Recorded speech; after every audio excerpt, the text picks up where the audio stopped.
Just 10 cents a day helps fund local programs like Scenic Stops, Northwest Ohio Journal, and BGSU Brain Game. Watch, connect, explore.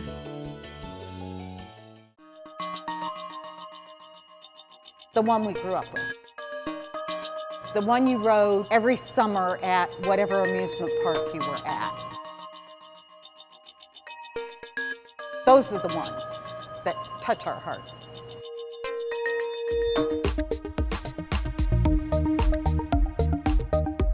We are an organization dedicated to the preservation, promotion, and protection of carousels and their art and history.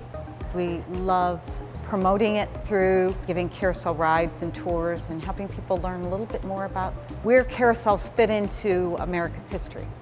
The Merry-Go-Round Museum came to be in 1988. The United States Postal Service, they created the first carousel stamp ever. It had 4 different carousel animals, and one of the animals on the stamp is from Cedar Point Amusement Park. And at the time, this building was actually sitting empty, so they were going to have the first day celebration here, and they brought the horse down here and about 20 different other carousel animals, and they were expecting 200 people to show up, and over 3,000 people showed up. So from that, the city of Sandusky and a nonprofit group that was formed, they noticed there was a draw for carousel animals. So 2 years later, in July of 1990, we opened up our doors, and we've been here for 23 years since.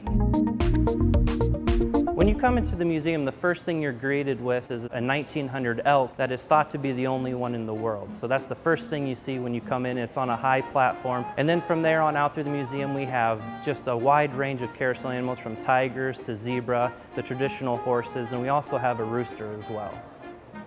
You get a chance to learn about the 3 styles of carousel animals, the different stances, because there's prancers and standers and jumpers. Have you ever gotten on a carousel, gotten on the horse, and it doesn't go up and down? I used to get so frustrated when that would happen to me. Now I know that you look, and if their feet aren't touching the platform, they're going to go up and down. That's the fun ones.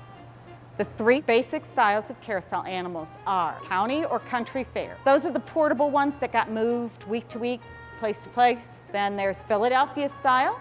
That's actually named for the geographic location where the factories were located. Those animals are detailed, realistic, and natural looking. They're also a little larger. And then Coney Island style, again, geographic location. Those are outrageous and flamboyant and crazy and stylized and a whole lot of fun. My favorite piece for this exhibit would have to be the rooster that we have here. He's actually in original factory paint, so when he came out of the factory in 1895, he has the same exact paint on him. But he has a unique story to him that he has new wood that's been placed in there because he was found in a barn and a couple boys were actually using it for target practice, so they had to replace some of the wood and paint on it. The collecting aspect of carousel animals started in the 1960s. So a lot of these animals have been in private collections for quite a while. The collectors have been around for quite a while. So I typically know where all the animals are, and then every 2 years I contact these collectors to see if they would like to work with the museum on private loans that we get to display everything. The oldest one we have here is actually probably the elephant behind me. He's 1885, and he was actually on a children's carousel, so all the animals would have been smaller in size compared to the traditional carousel animals. And the newest one was carved in 2011, and that one's a wolf. And the carver, Ed Roth, he actually still creates animals off of the historic reproductions is what he does. Besides seeing all the carousel animals, you get to ride our 1939 Allen Herschel carousel. It has a wide range of carousel animals from different carving companies that fit into the style of the carousel that is, and we also have carvings that were created here at the museum as well on the carousel. We have a very active carving crew here. They're all volunteers. Carvers' art is really what determines the value of a given carousel.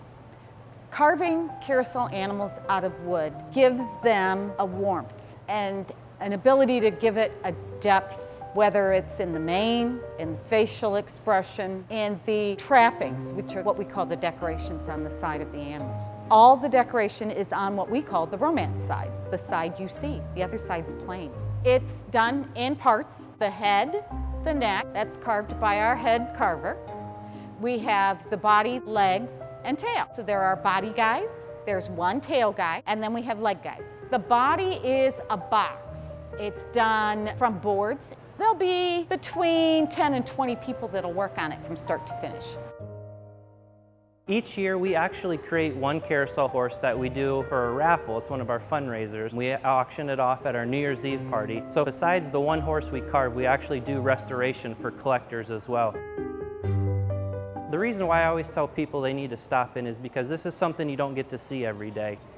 You get to learn a lot about carousels, but the other reason to come is where can you ride a merry-go-round inside a museum? There's just not that many places you can do that.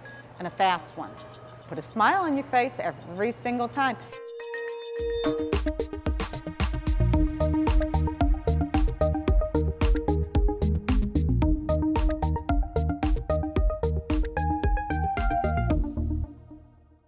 Scenic Stops is brought to you by WBGU-TV. Support great local programming by giving now at wbgu.org/pledge.